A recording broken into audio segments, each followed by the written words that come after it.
Are you looking for something affordable, unique, and fun to give away in your merch orders or at your shows? Look no further. Hit me up today to order 1-inch buttons for your band, label, or other project. High quality metal pinback buttons for your friends and fans' battle jackets, messenger bags, and guitar straps. $35 for 100 buttons shipped in the US. Message me on IG at Everything Remade to get started. Hello, and welcome to Everything Remade, a podcast that I hope is about growth as much as it is about music. I'm Edie Quinn, and we have a great show lined up for you today. Before we get started, though, I'd like to remind you about our Patreon page at patreon.com/humanmachine, where you can sign up to read zines, get music sneak peeks, and so much more. That's patreon.com/humanmachine. And now, I'd like to play something for you.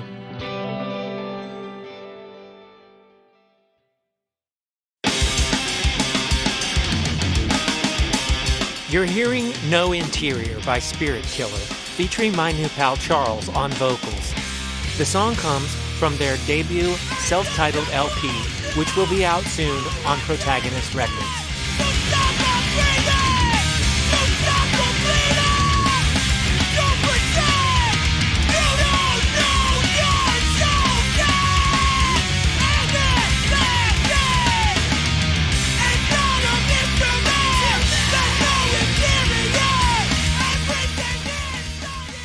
Mixtape that I ever got was from my girlfriend in 11th grade, and it had a lot of sappy love songs on it from that time period, which would have been like 1995 or 96 maybe.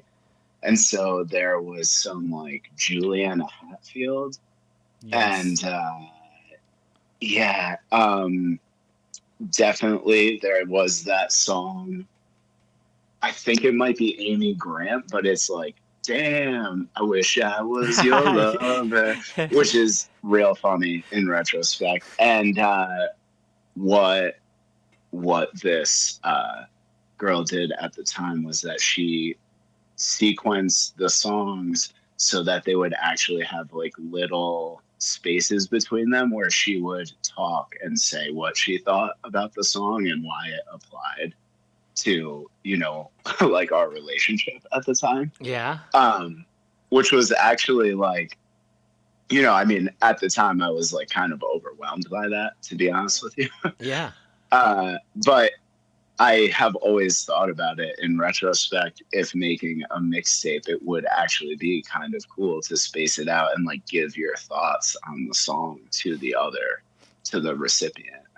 Yeah. You know, like why you chose it or why you thought it was important. It's a bit like being a radio jockey or something. Yeah. But personalized. So that was definitely my first mixtape. Yeah. So the big standout for me is Juliana Hatfield. I love Juliana Hatfield, but yeah, was that the only sort of like more alternative or punk thing that was on there, or were there? Yeah, it was all really geared towards like kind of soft, sappy love songs. Like I think there was like a Firehouse song on it. You know, like there was a lot of like a whole across the spectrum sort of mainstream love songs, and then there was this like one Juliana Hatfield song on it, you know. Yeah. Which is she was not punk in any way, this woman. No. I love Juliana Hatfield so much, but like it's funny because when I've been sick, I was doing a lot of like I can't sleep at night, and I'm on the couch like browsing YouTube, like sort of documentaries or whatever, and I came across this one thing which was some guy like going in depth on a Juliana Hatfield album, and he took like at one point he got to the like latter half of the album, and he was just like, look, I can't avoid the elephant in the room anymore. Like these lyrics are really bad. And he goes through and like, and he's reading some of these lyrics like and he's got the graphic of like pictures of the insert. You know, this is no misinterpretation. This is like what the actual Oh lyrics yeah. are, and So he's showing his work. yeah, and I was like, I've been listening to this album for nearly 30 years, and I never once thought, wow, these lyrics are bad, but they are. Yeah. Isn't that kind of funny? There's Yeah. certain artists where, and as like a vocalist myself, I'm deeply concerned with the lyrics that I write, and I'm drawn to good lyricism in songs. But there are bands where I just don't care what the words are at all, and I sail right past these like completely awful lyrics. Yeah. Yeah, And yeah, there's also there's such a huge like there's such a huge like uh I don't know what to call it, but there's just this huge gray area, like between person to person, on what a good lyric is. Like to me, one of the worst lyrics I've sure. ever heard is Alkaline Trio, like a dog shit in razor blades. That is like one of the I hear that and Yeah. I'm like, not even the just the imagery that it conjures, like, which is whatever. Oh yeah. Like, because I'm Yeah. kind of one of Yeah. those people that I can say something and it doesn't pop into my head as a visual, you know? So, Right, like like, a fully formed little movie. exactly. So, like, it's not even that. I'm just like, why? And some people are like, that's one of the, like, I've posted about this before or something, and some of these people are like, that's one of my favorite lyrics of all time. And I'm like, are you kidding me? Like, That is pretty wild. That was actually a thing that my grandfather used to say to me when I was a child. We oh, would be that's a real thing. That's not just like something that. so yeah, yeah. What he would say to me is that like so my grandparents lived in a super rural area, and I would hang out with them very often. And my grandfather would make me like chop wood and stuff with him when I was like 8 years old. And then when it was cold out, he would look at me, and if I was kind of like shivering, he would be like, "Oh, you're shaking like a dog shitting razor blades." Oh, Yeah, so this is yeah, which is disgusting. yeah. I mean, and the fact that it's like a thing predating Matt Skiba or whatever, like the fact that Yeah, it's a saying, like really does insinuate that there was an instance of a dog like doing that somebody oh, I don't know. Oh, one time, actually, sometimes he would have like this little variation of it where he would say shaking like a dog shitting peach pits, which was actually weirdly grosser to me in a lot of ways. yeah, Yeah. but that that makes more sense, like in the context Yeah. of any kind of world that anyone wants to live in. Yeah. Yeah. Somebody had to take it to the next level, Yeah, like yeah, like a horror movie trying to one up each other. yeah. That's just wild. Yeah. Um, But that is a pretty bad lyric. I would never put that in the song. yeah, I don't. I mean, when it comes to my lyrics that I'm like these are bad, it's usually like it's something that I'm like that's so obvious. So I don't like it because it's Yeah. bad because it's obvious or Right. whatever, you know, or it's like Yeah, or like cliched or something. yeah, Yeah. yeah, yeah, not just like oh, I wrote this thing that like nobody ever should have said out loud or you know. Yeah, yeah, exactly. That I wish no one ever thought of. Yeah, yeah, yeah. But it's yeah, it I is totally wild. agree. Um but Yeah, like there's like oh sorry to no, go interrupt. ahead. There's a lyric like that in a Cave In song, I wanna say from like the Antenna record or something, where he just says there's a razor blade inside your candy bar, but it sounds so stupid because it comes off so clearly and you're like, what is this song about?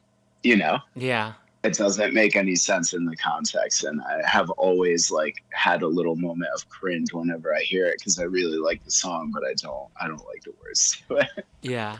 I Yeah, I actually didn't really follow them that much. Like I thought that Beyond sure, Hypothermia was just like I just thought that was like a pinnacle of like that type of stuff at the time. And then sure. like my brain wasn't ready for like changes, at that point, like, Yeah, and all the bands were doing, like, like Converge, like right around then. That was like Jane Doe, like, and I was one of those absolutely. people that first listening Jane Doe, I'm like, this is cool, but I actually like the other thing better, and Oh, the previous yeah, iteration of yeah, and Converge. that Yeah, sure. the fact that all of their records, like, post Jane Doe, are produced exactly the same way as Jane Doe didn't help in my case. I mean, I think, like, they're Sure. great. At this point, I'm like, I get it, and I think they're great. Yeah. But like, yeah, it was such a that right around then was like a really it's like strange time for. I It mean, was. It was a strange time. It yeah, was like some of those bands, especially, were kind of like exploring all the different ways they could kind of transform into something else, you know? mm-hmm, And I remember, like, similar to you, when Jane Doe first came out, I didn't like it at all. I didn't like want anything to do with it. And I didn't re engage with Converge at all until a little bit after that You Fail Me record came out, and somebody in a band that I was in at the time just drew my attention to it, and it finally kind of clicked for me what that sound was, what was likable about it. But it took me a while to get on board for sure. yeah. That's the You Fail Me is the one with, what's is it called, like Lost Light or something on it? Like, Oh yeah, yeah, Last Light I Last think Light. is Yeah, yeah. Mhm. there's no way in hell, like, I in any instance of my brain formations could have heard, like, that drum beat with the guitars and stuff behind it and not been, like, just floored. Like, that was like, Sure. Yeah. oh shit. But Yeah. yeah, you know, it's it's a weird way to go about this, but we were talking about music changing, and bands, like, sort of, well, like, this more applies to, like, the overall evolution of music. And I'm Sure. not sure, like, what your band sounded like before this, but I was digging through some of your stuff, and I came across Endicott, and I was like, that was a name that I heard so much, like, back in the day. And I was in a band that Sure. was similar enough ish to Endicott, and actually, oddly enough, a scout, I guess you would call it, from Equal Vision came and saw this Oh band sure. play once. Oh, that's cool. So, Yeah. like, it was this, yeah, and it was this whole thing where, like, the my friend who knew this scout, who was like, you should check this band out, was like, yeah, they, like, the person said that, like, y'all need to, like, do, like, a tour, and, like, a proper tour, and, like, get, like, a proper recording, and then, like, they'll probably be ready to talk to you. Well, those things never happen, but that's Sure. beside the point. Sure. Like, we were talking about bands like Converge and stuff like that, and there being, like, this shift from, a lot of bands. It was like 1999, 2001, right in there was, like, the sort of, like, metalcore, and then there was a little bit of singing sometimes. Sure. It Yeah, was like a like, clean chorus yeah. maybe, or just a single cleanly sung part or something. And Yeah. then when we get to, like, Endicott and my band, like A Chamele, and we're in that Mm, 2003, 2000, somewhere around the mid 2000s, we're in sure. this sort of, where bands are doing, like, mostly clean, and then the screaming, Definitely. like, as the accent. Like, what were your Right. bands like Right. before that? So before Endicott, I was in like one real hardcore band, and that happened while I was in college. And that band was completely different. It sounded kind of like Hatebreed with a little bit. It had like sort of like Filth era Hatebreed, kind of like the first Hatebreed 7 inch or the demo sort of flavor to it. It was pretty stripped down and just like chunky and heavy, but not it didn't present as like tough or violent or anything. It just had that sound. Mm-hmm. Um, and that was just kind of like, I went to college and I met some people I wanted to play music, and these were the people who were like available to play that kind of music with. So we did that. And then while I was still in college, that band kind of ran its course, and Endicott started when I was a senior in college.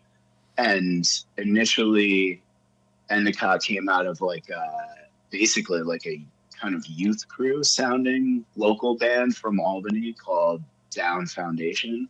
And everybody who was in that band, except for their singer, was also in Endicott.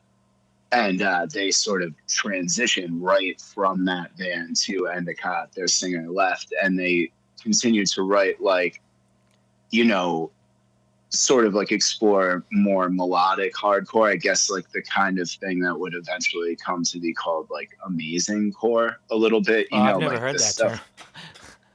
It's, I think, kind of like broadly speaking, a term for bands that kind of sound like Bane, um, or maybe like Shai Hulud a little bit. So we had those kind of influences where it was like there was a hardcore like core to the music, but there was a lot of like melodic kind of trading off between the guitar players with octaves and stuff. A Mm-hmm. lot of no like repeating parts in the songs or anything like that.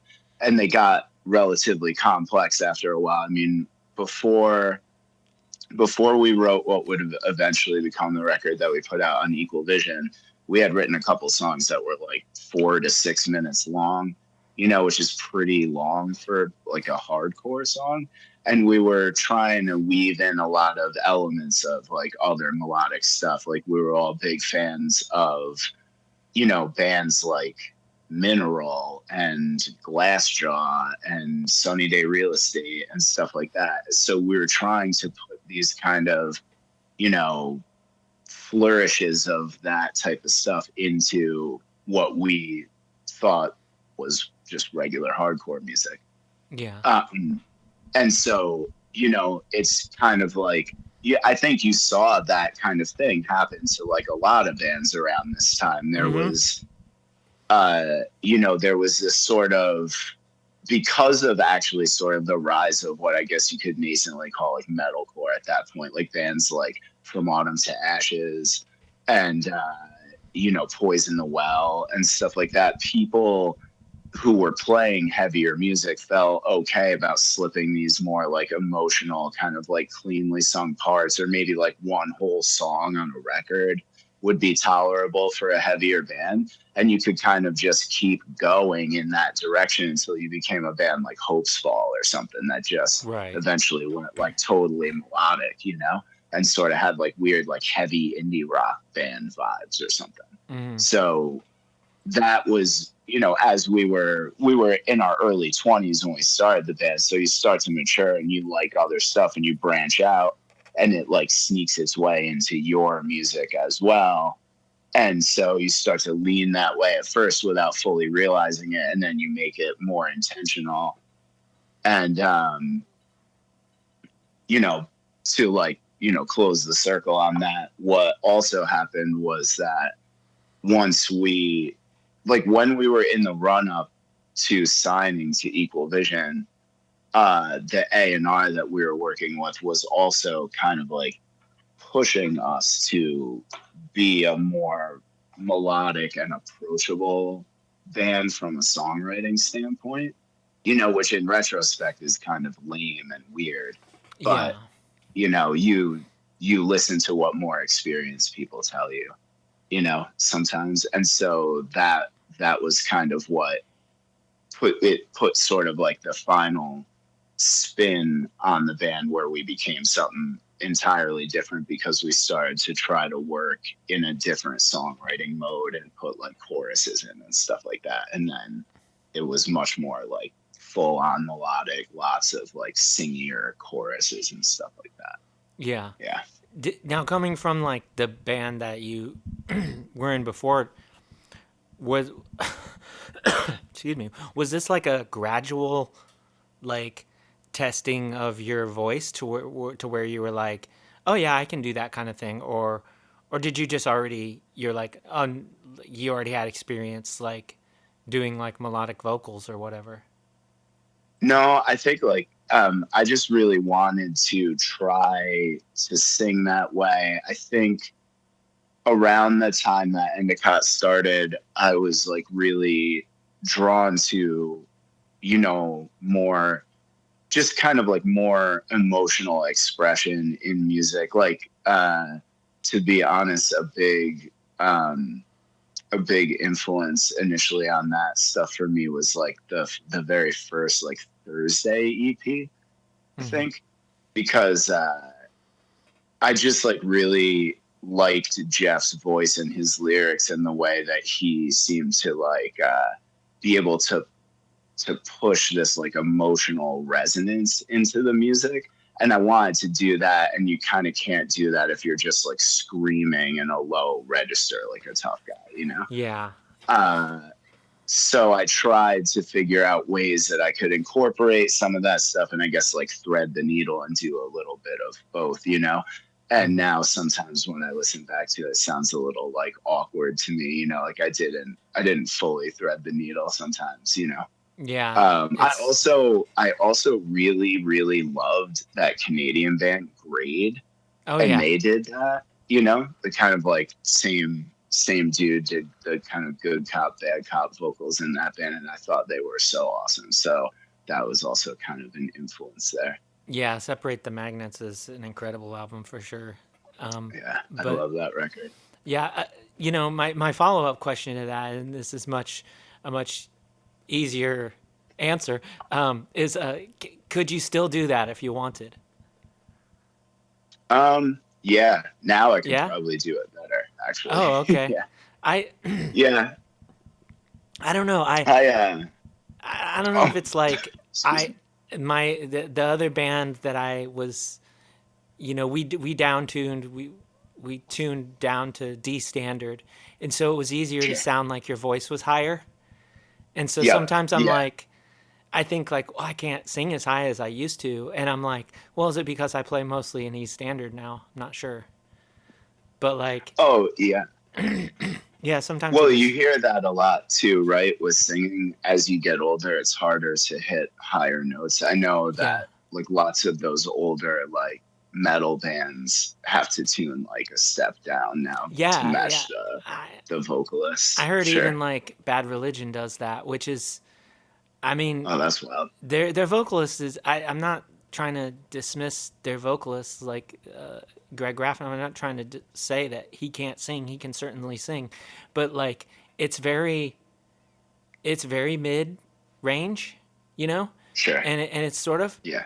it's a lot of it is sort of monotone ish, so it's Yeah. weird to think like that was Yeah. They, something that you had to you like, but I mean obviously this guy's much older than me even, so that's a thing to consider as well, but I also think like the the only context I've ever heard about this in is bands that are very well known and have toured constantly for like years. So there's always been this thing in the back of my mind that's like, do you just from so much like daily use of your voice in that way over time, do you just, erode your ability to keep hitting those notes over time because you're kind of like stressing out your vocal cords and stressing out the muscles and they don't have like the same amount of elasticity or whatever right, from overuse. And yeah, so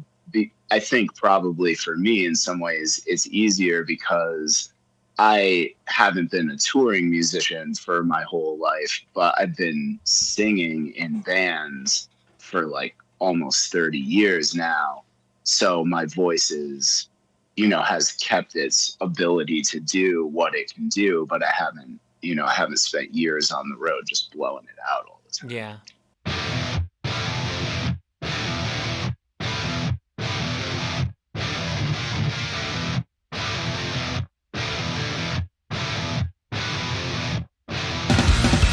All repetition comes to fight. I hold myself.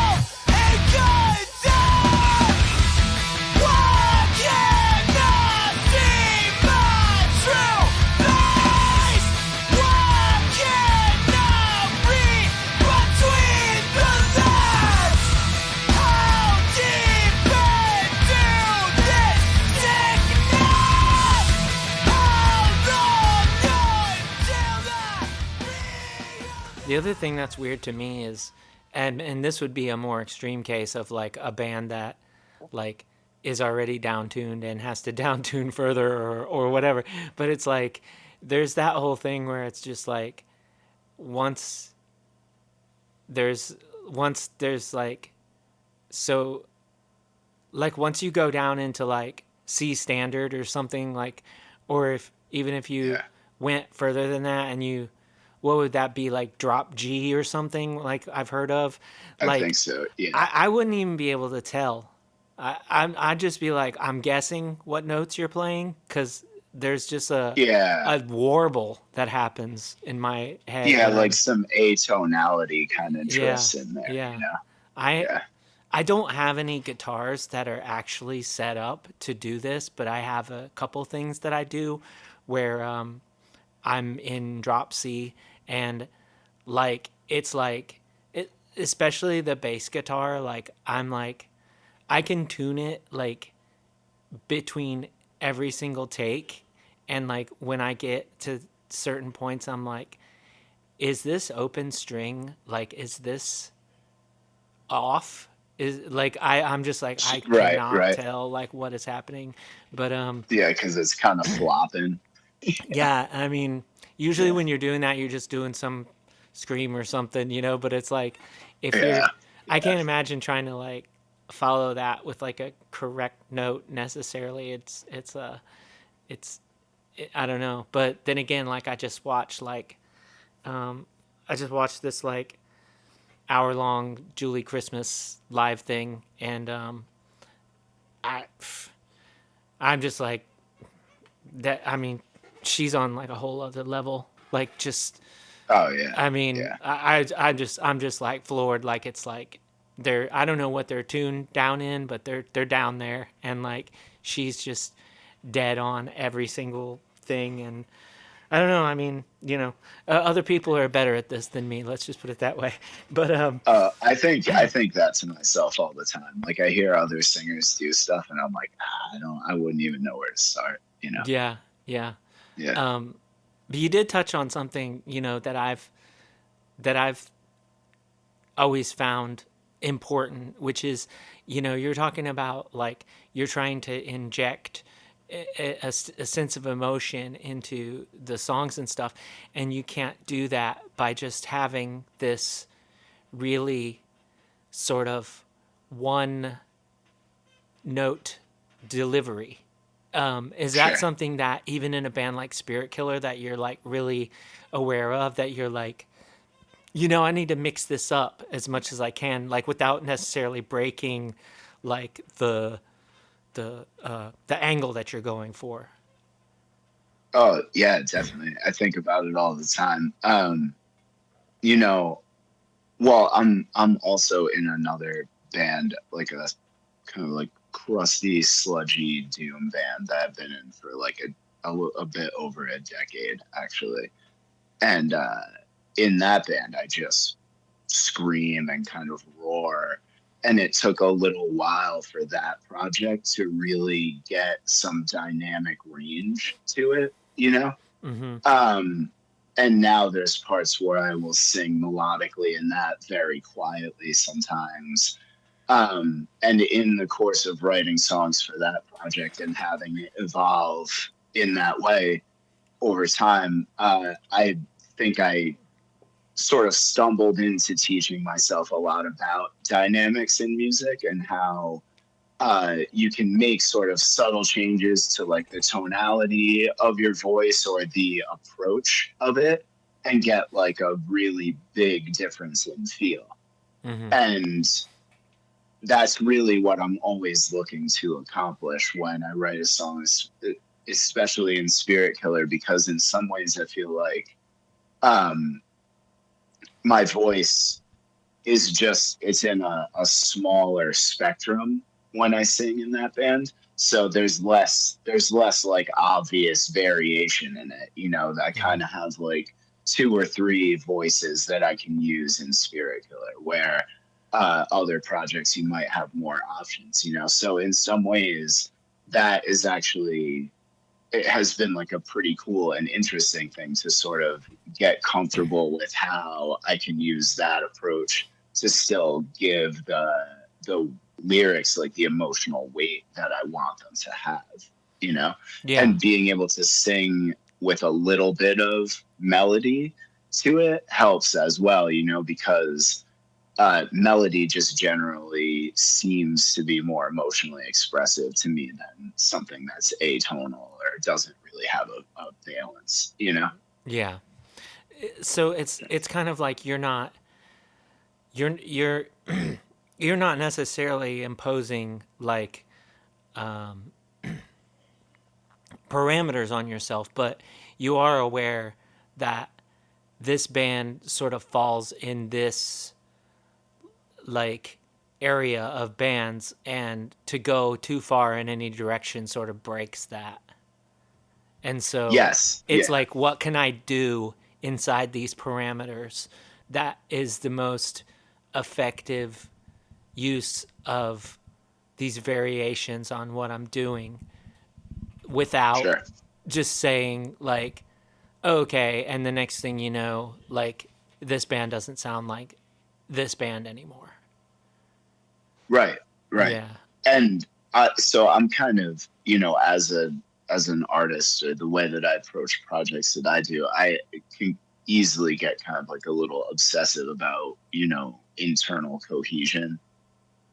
So you know, when I start to write a record, I kind of plot out like a very general theme for all the songs to have. You know, they kind of all will fit within this wheelhouse, and then I write them as they come to me. But I really want them to have like an aesthetic kind of cohesiveness. I don't like it when you listen to a record and there's like one weird song in it that doesn't really make any sense and kind of breaks the spell. Hmm. So I think as a band, Spiritkiller kind of chooses to write these little groups of songs that have some shared little elements or like winks and nods at each other, and we cluster them together, and then that assists me in keeping them all on sort of like the same even keel in terms of sound and vocal approach. Yeah. And the only I would say like the only thing that changes in that is that I have a tendency, if Spiritkiller writes a song that's more melodic than hard, my vocals, I will make them harder instead of more melodic. And when we write a heavier song for us, I will make the vocals a little more melodic. So I kind of try to add whatever element is not like I feel is not like dominant Yeah, it's a within the song. juxtaposition of Sure. of the elements. Yeah. Yeah, I enjoy that kind of stuff in music generally, For and so sure. I've been trying to do it here. Yeah, going back to what you said about like, you know, these songs that like break the spell. Um, it's funny because I've I'm of two minds when it comes to that. Because I often have written entire albums like in a sitting. Like I'll Sure. like our first album. So I don't want to like I don't want to like I don't want to like throw all the lore out there or anything, but Sure. Sure. like our first album, I wrote it all in one sitting. I just like sat there and I just wrote it, and it was That's meant wild. to be like it was meant to be like this is a journey through this area, and Sure. like so you're following this person through this area, and so to me, I didn't set out to write it all at once, but to me, it made a lot of sense once I did it that way, because I was like, you wouldn't like if this was life or death, if this was well, not to be spoilery about an album that you know you may have never even heard, but it's like Sure. this person's already dead, so like if this is death Right. or death, you know, I don't Yeah. Yeah. death or Yeah. permadeath, like if you wouldn't stop and wait to find out what's going to happen. You would keep going. You would just, this is urgent, you know? Right. So it made sense. And Right. then there were other records where I had intentionally been like, none of these songs sound like they belong together on a record. Let's do it. And Right. then there was a record where I was like, I'm going to put the weirdest song right in the middle and see what happens. See if it makes people think like that this record is sort of like two ideas that are broken up by this thing in them. And I've done Sure. it Right. Like, the same thing at the end of one record. I was like, I'm going to put the weirdest song. This song doesn't sound anything like the rest of the songs. I'm going to put it there and see if people understand that this is like, this climax isn't what people were expecting, you know, or whatever. And no, yeah. Yeah. Yeah. there's been absolutely zero commentary on like any of these ideas like that. I was like, Right. so sure, we're obvious, you know. It's just like, Yeah. Oh, yeah. Absolutely. and Well, sometimes that's no, I was just gonna say, sometimes you gotta wonder, like, is that your fault? Like, you didn't, like, these were very different ideas to you, but they're not, it's not so obvious that they're that different to the listener. Is that your fault in that sense? Or, like, you know, are you just, you're in your own head too much about it and you think, like, that this is whatever when it's really just like, oh, cool record, you know? Yeah, absolutely. I think for sure. I mean, for me, I know it's that I'm in my own head too much, Hmm. uh, because I have a real tendency to overthink every element of what I do. I have to purposely dial it back a lot, and I definitely make choices based on all of these kind of ephemeral and like illusory abstract ideas I have about what other people like and what they will tolerate and what they won't, what they'll think and what they might not. And it turns out most of the time that I'm like wrong about that, and people see things in completely uncomplicated ways that I have no ability to try to presuppose or anything, you know? Yeah. Yeah. Yeah, because And like, I'm like, I'm sure it's the same way for you and most musicians, but I'm not like a casual music listener ever. right. When I listen to something, I'm always engaged with it. I hear the what the music's doing underneath the overarching idea of the song, and so I have a natural tendency to pick it all apart piece by piece. Most people just, uncritically hear a song, and if they kind of like the overall vibe of it, they just like it and then don't delve too much further into it, I think. Yeah. Yeah, I mean, as far as like, you know, what you're saying, like not being like a passive listener, like it's 100% me. Like I can listen to music and hear music and appreciate music where I can be of the mindset that like this person just sat down and wrote a cool song and there wasn't a whole lot more to it than that. And there doesn't have to be. But like if I Yeah. listen to like Orange Rhyming Dictionary, I'm like, there's no Yeah. fucking way that this guy was not absolutely in his own head about every single aspect of these Oh, songs, yeah. you know? And And that's the way I I think, generally seem to be about my own songs, even though it's like the general consensus from the listener, it just usually tends to be cool screamo record, you know? yeah, yeah, yeah, exactly.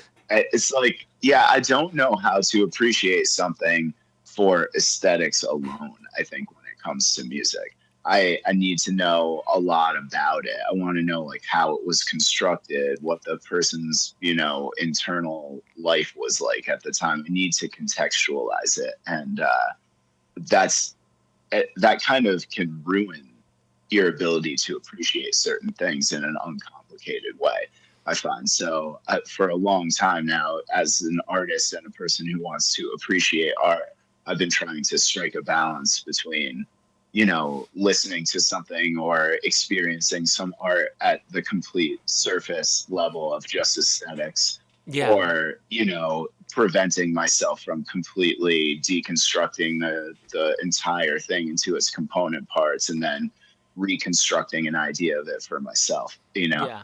I think Uh, I'm the same yeah, way. Like, I don't go at everything with that intent to dissect it. I think with me, the album decides for me whether I'm gonna whether I'm gonna go at it like that, or whether I'm just gonna appreciate it on some like other type of level. The album pretty well, much decides for me.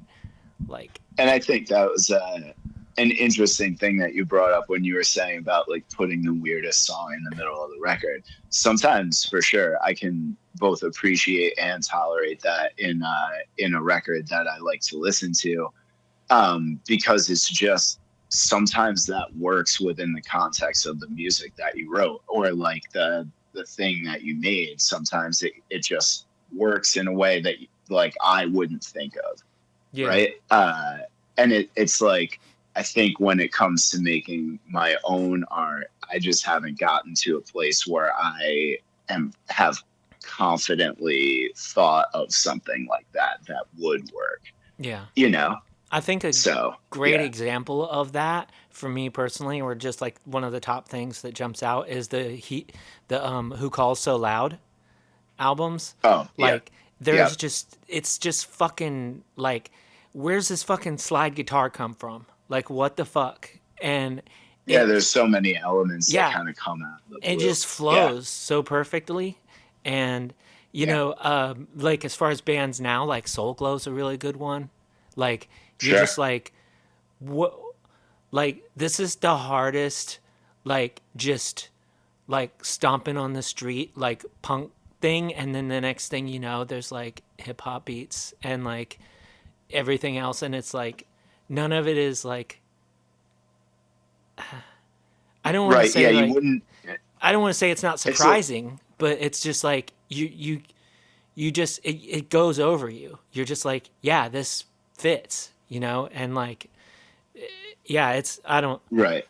like, one band, seeing a band live that like really blew my mind and kind of like for the first time was Here's, and I was just like, Oh yes. the way they Yeah. just like have like like a 20-second interlude from like an 80s song. It's like actually just a clip from a song, in between Oh their yeah. tracks, and Definitely. you're just like, what the fuck? But then Like, it's like, yeah, then the next thing goes so incredibly hard and yeah, insane, yeah. Yeah, absolutely. It's like, it's perfect, and it's like 100 other bands could try that and it would never work, and but it does so well, and it's, I don't Yeah, know, yeah. it's a There's weird, some blend of like personal aesthetic and having like enough confidence that it's cool to actually like put it out there, mm, that certain bands or certain performers can like make that work. And I always think that's kind of like an incredible thing, like a brilliant thing, you yeah, know? yeah. I mean, it's like, especially in that instance, it's pushing the boundaries of like so many things. It's like almost like it's music as collage, and Right, it's right. so many things, like, that I wouldn't even begin to be able to describe well. But it's, yeah. Then on the other end of that, there's just an album like, As the Roots Undo or whatever, which is just like I said, I mean, that's a way more complicated album musically, but it's still Sure. sort of linear in the fashion that like you really feel like there's a starting point and an end point, and like you're gonna go all these different ways to get from point A to point B, but like there's not that like sense of, where did all this stuff come from, you know? It's like, Right. Yeah, as it's like incredible as the more of music a is, or complicated, it's just, yeah, it takes you all the way there without, you know, Right. Yeah, it's like being on a winding path instead of like a path that has a lot of weird obstacles that you don't understand in it. You know? Yeah, yeah, yeah. That is a And good way to put it. I think that's kind of an interesting thing too that I've noticed happens within like the subculture, right? Is that like all these things that we were initially talking about, like how some bands in the mid 2000s started to experiment with all this like clean singing and pulling in like, into like heavier hardcore elements of screamo and stuff like that that was happening at the time. And I think one of the reasons I still enjoy being involved in underground music and playing it and paying attention to it is because it's like the laboratory for all these like interesting sounds in guitar music. And you see a lot of bands that sort of experiment with something like this, take it to a certain point, but then don't really ever, for whatever reason, are never able to really get off the ground in the way that they would like to. But then 10 years later, somebody takes this sound that they started to do and makes it huge, right? And it becomes a whole like a subgenre or an aesthetic within the genre. And you see all of that stuff happen really directly from the perspective of being like involved in underground music. And Yeah. so I've always had a lot of appreciation for that. I think it's really fascinating to watch that process of like creating kind of culture take place. Erotic boy, under my chin. I don't want to hurt myself again. I'm sorry, betrayal. I taste of paradise. My hand, I'm standing with the candle and the night. Forgotten pleasure. Remember me. This habit, the mirror, relax into the haze. Into the haze. It really makes me think like about sometimes when I'll hear a band that is trying something and I think, oh, well, they're not quite there. I see what they're trying to do, but they're not quite there. And given enough time, like they'll get there, right? And sometimes just Yeah. because they're bands, like they don't get there because the bands just break up. And it makes me Right. wonder, Right.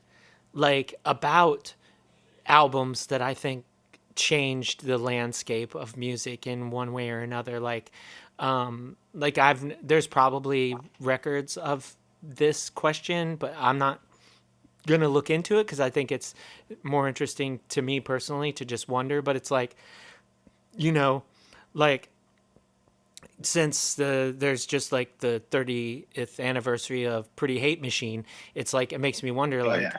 what did he consider that album like a success? Like because to me, I'm just listening to it from the outside, but it's like I feel like that album for not there being not a lot of context for something like that, like I feel like it's an overwhelming success for like just like production and stuff like that and songwriting.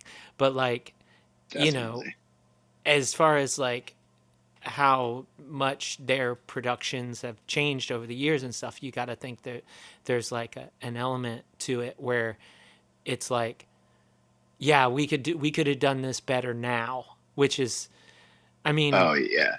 as an artist, that's a slippery slope, right? Because you're always like, It is. you can tinker something to death for sure, and that's Yeah. that's like the whole thing where it's like when people hold like a body of work so high on this pedestal and then like any changes to it would be like sanctimonious, almost. Sure. But yeah, Yeah. it's I don't know. It makes like it makes me wonder a lot. Like when you're talking about how you're trying to push a band into like a sort of uncharted territory about the growing pains and stuff that can happen, and like later on you're like, oh well, if I knew then, you know what I know now. And that's, like I said, a slippery Oh slope. yeah. But uh I think also like a lot of art is like kind of like a weird fusion of, sort of like feeling and sometimes like inexperience and experimentation. When especially if you're a musician that has a newer project or you are just a younger person, there's a lot to find out when you first start writing music. And I think, some of these people who have made great records early in their career, they probably couldn't remake them without the kind of frustration, inexperience, and sort of trial and error of the initial process. yeah. Right. So to like you see some musicians want to go back and like revisit their work years later. Actually, like so last night Spiritkiller played a show with 18 Visions, and they're not like, a band that I have really engaged with too much for the last like 20 years or so. So I was listening to some of their records and I realized that they went back and re-recorded like two of their records from the early 2000s entirely and put them Wow. out again. And I was just trying to think of how I would even go about doing something like that or whether I would want to do it. Yeah. Because like to me it seems like the stuff you do is kind of best left as like a little time capsule of the moment that it existed and the moment that it came out of. Yeah. So I tend to not enjoy going back and revisiting or like re-recording stuff way after the fact for sure. Yeah, there's a I like, yeah, I like the little bit of magic that there is to the specificity of the moment, you know. yeah, there's an element to music that you know, there is the this is the first thing from this that someone heard, and it's always going to hold this special place. And then there is the allure as an artist where you're like, you know, we were doing the best that we could with not like optimal circumstances. And it's like, Yeah. well, what Yeah. about now though? We could, like, you know, I know people that could do this well. And yeah, I don't know. I've been on the fence about like I've been on the fence about some project that I had from a long time ago, which like I feel like never there was never an instance of these songs being like done well, and I've been like, you know, just me and like two other people could do this like really well now, I think. Right. And it's like Right. one of those things where it's like, look, don't I have enough to do? Like I don't need to do that, but Yeah. it's always there, you know. Yeah. Just like maybe, Yeah. but I'm historically I am very like, don't re-record your songs, don't, you know. And that's for me personally. I'm not saying that to other people, but it's just For sure. like I don't like the idea of someone holding this version of what you did so high in your head that anything else that you do with that can taint that experience. And that's not Yeah. necessarily the way everyone views it, but like, and like I said, there is also a part of me that's like, but we could do this better now. Like this never really got its fair shot kind of thing. But I don't know. Oh, That's I absolutely feel like that is like such a natural impulse for like any like artist or musician, like as you, especially like as you get further and further away from the thing in question, you can see all of the ways in which you could have improved it in the moment. or oh, if I had only known X, Y, and Z, or if we had just done this instead of done that. And there are definitely times for me where I'm like, I would be willing to go back and re-record this and not put it out at all, just so I could listen to the reality of it that Yeah. way, you know? And I Yeah. think like in the end, that's usually actually the only thing I want. It's just like the effort that would be involved to do it is like never worth just like having it for yourself to listen to like 10 times, you know? Yeah. For sure. Yeah. Um, Yeah. we, I this has been a fun conversation, and I'm always Yeah. happy to sort of be like to go down these weird paths and like never actually talk about the bands that we play in Oh, to an yeah. extent, Yeah. but y'all Yeah. do have an album coming out, so I want to We spend do. the next like 10 or whatever minutes like talking about that. Did you say that's Yeah. November Like it. 7th? Is that when that's coming out? Or am I getting that So, date mixed with something um, else? I believe that we had a little bit of a delay with the pressing plant. Oh, yeah, of So, course. um, I believe that pre-orders for the record go up now on December 6th Oh, December 6th. because that is a Bandcamp Friday, I think. Mm-hmm. And then the record will actually come out, I believe, in February, whenever it's like completely finished. The reason for this is because the Equal Vision Records bought the Burlington pressing plant and brought it to Albany. Um, and now I believe their offices are in the same building with the plant. And we wanted to, since we're a local Albany hardcore band, we wanted to see if we could press our record in the Albany pressing plant as one of the first things that gets made there. Um, so it's a couple months later than we had anticipated, but I think it's sort of just a cool little footnote, you know. Yeah, yeah. And that's Yeah. Protagonist that's putting that out, right? It's actually Protagonist and Immigrant Son Records, if you remember them. I'm not. Um, It sounds familiar. so What have they Immigrant done? Son, Immigrant Son was a label in the '90s from New York City, and they put out a lot of cool stuff back in the day. I believe they put out that band Joshua, and Oh, they okay. just released I believe they just released like a repress of one of their earlier records. They have put out some more like metal leaning bands, like I believe they put out a band called Spread the Disease. Oh, okay. And it was a cool label that I had some familiarity with and exposure to in the '90s, and just like some of their releases. And uh actually, Sean, who runs that label, he has worked at Equal Vision for a long time. And he hit us up and was like, hey, I know I just have this kind of, this legacy label that I would like to be involved in something if you wanted to put it out. I really like your band. And so he was willing to work with Protagonist, and we're going to do a split release for the vinyl.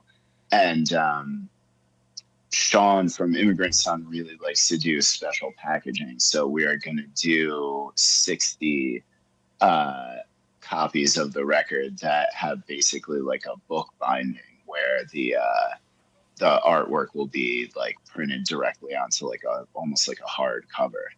Yeah. Oh, wow. That sounds wild. Yeah, we're going to have a little party sometime in like December or something to hand assemble these things together with Yeah, him you as a got to use the band. word party Yeah. because it makes Yeah, it it's sound definitely like. a party. It's a party and not like 4 hours of extra work. Yeah, yeah, exactly. It's not. Yeah. It's not like get the band together for some labor. It's a party. Yeah, Um, yeah, it's a party. but There'll no, be juice. it is fun when it is fun when the whole band gets to do it. But it's less fun in my case where my band is spread all over the country, and it's like hey, I have this Yeah. really cool idea to do this thing, and I will be doing it entirely myself over 500 copies in my basement, you know. Yeah, Um, absolutely. but yeah, it's Yeah. I don't know. And then sometimes people are like, "Didn't that album come out like 7 years ago? How are you just now putting together the last 100 copies?" And I'm like, "Because I ain't doing all 500 at once. That's why." um, Yeah. Yeah, yeah, yeah, because I don't have 3 full days to take off work to do this. yeah, yeah. Yeah. Um, Yeah. but yeah, that sounds really cool. Yeah. And like, that's gonna those 60 copies are gonna be that's like an Immigrant Son exclusive. No, I think it's still going to be part of the split release. It's just going Oh, to be okay. kind of like the limited edition packaging of Right, it, right. because we thought it would be cool to do something a little more handmade, and then the rest of them will be pretty much like a standard record sleeve. Yeah, for sure. Um, but yeah, I'm very much looking forward to it coming out. We have had these songs done for a while, and we've had them recorded for a bit, so we've had plenty of chances to become really familiar with them, and we've been playing them a lot at shows, and people seem to like them. So I'm happy for people to actually get a little bit of a taste of things here. We put out one song from it about a month ago, before we did a weekend with our friends in this band Halo Bite, and the singer from Halo Bite sings on that track. It's called No Interior, and that has gotten a really good response so far. And we are putting out another one on November 12th, I believe. Oh, okay. Um, yeah, so we're trying to, show a little bit of what we have in store for the record before it actually drops. Yeah, pacing things out due to the various delays and everything like that. But yeah, Yeah, it's we write really quickly as a band, so I think also just for us as musicians right now, we're like, oh, we have another EP completely written. Um, so we want these songs out now, so that we can start like playing the other ones. yeah. I mean, when you have Tom Schlatter Yeah. in your band, that's a thing. That He is a riff machine. yeah, It's incredible absolutely. to me. Like Yeah. out of all the bands, set Tom's in, and then I'll just randomly message Tom uh, and be like, "Hey, I have this thing. Do you want to write some guitars for it?" And then like within a little bit, there'll be like 5 songs in my inbox, and I'm like blown away by it. And Tom's always Yeah. like, "If you don't like something, like let me know." And I'm like, What are you talking about? Like, how can I not like any of this?" Yeah. You know. Um, Yeah. but Yeah, he shows up with it like fully formed pretty frequently, and it's crazy to me. I don't understand how he does that. yeah, I don't know. Even being like someone that does the same kind of thing often enough, like Sure. I'm still just like it's probably sort of like a self disparaging kind of like where I'm looking at what somebody else does and I'm like, but how do they make it so much better? Well, when I do it, it Oh feels yeah. all kind of like this or whatever. But that's the way. Yeah, it's sometimes that people just like look at It's their own funny. stuff. But I mean, I do that as well for sure, and I think about it a lot. I was having a conversation with somebody about the other day, just kind of the impossibility of seeing yourself as like really cool and great at things when you are aware of the fact that there are other people who are way better than you are at the same thing in your own mind. yeah, And so, yeah, I always struggle to think that anything I do is particularly interesting or cool or whatever. But uh, it's very easy for me to look at someone like Tom and be like, I can't believe how talented this person is. yeah, Yeah, for sure. yeah, It's I yeah. don't know. Sometimes I wonder, is it just like you know one of those like highlight reel kind of things, like where what how's it how do people put it? It's like you view your life in its full context, and so you get the bloopers and the duds, and you get everything in the context of what you've produced. Whereas when someone else presents something, like, that's the highlight reel, and that's just like, Right. you know, and so it can be impossible to separate, like, yourself from it can be impossible to Yeah. separate yourself and how you got to that point when viewing the Yeah. finished thing, and so, like, It- you could look at something like Orange Rhyming Dictionary or whatever. You could look at that and be like, this feels so natural. Like, I know this was labored over, but, like, you could think, like, that this came like some kind of prophetic vision, in guitar, or in Absolutely. lyrics. But you personally, you're like, oh, and then I got stuck right here in this chorus. Yeah. Like, I got stuck forever and I couldn't write this other line. And then you're in your own head, you're like, and then I did, and it was fucking great. That was the best line I wrote. Or you're like, and then I just put something there because what else was I supposed to do? Right, because you had a problem and you had to solve it. Yeah.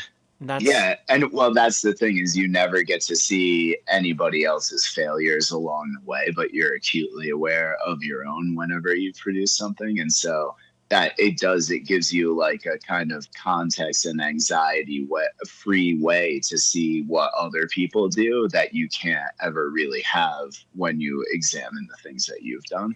Yeah. It's really, Yeah. and it's really just like one of those things too, where it's like, to go all the way back at the beginning of the conversation, to where there's just that gray area, like, where what you think is great and what the artists, their original interpretation or their original, like, idea, they might be like you could, be thinking of a line from King Medicine or something and being like, that's the fucking greatest line I've ever heard in my life. And he's just like, that's just one I had to just put there. Like, that's a regret, right. Like, you don't know. Yeah. That's like a space filler for them, and something that's so important to you, Yeah. Which, I mean, I think that's part of the beauty of, like, the artistic exchange that music offers, is that, like, you can put something out there, and once you put it out there, it's not ever fully yours again. It exists in, like, the pantheon of everybody else's interpretations of it. Yeah, that's a perfect way to put it, I think, for sure. Yeah. So the album is December 6th. That's dropping. That's when our pre-orders. And what's it called? And it's just a self-titled record. Oh, okay. Yep. I wasn't sure if I had seen a title or whatever. So, no, yeah. So we figured if it was just our first thing, we'd just make it our mission statement. And that was my conversation with Charles from Spiritkiller. Thank you so much, Charles, for taking the time to chat with me. I had a lovely time. Thanks to all of y'all for listening wherever you are as well. Until next time, take care and do good things.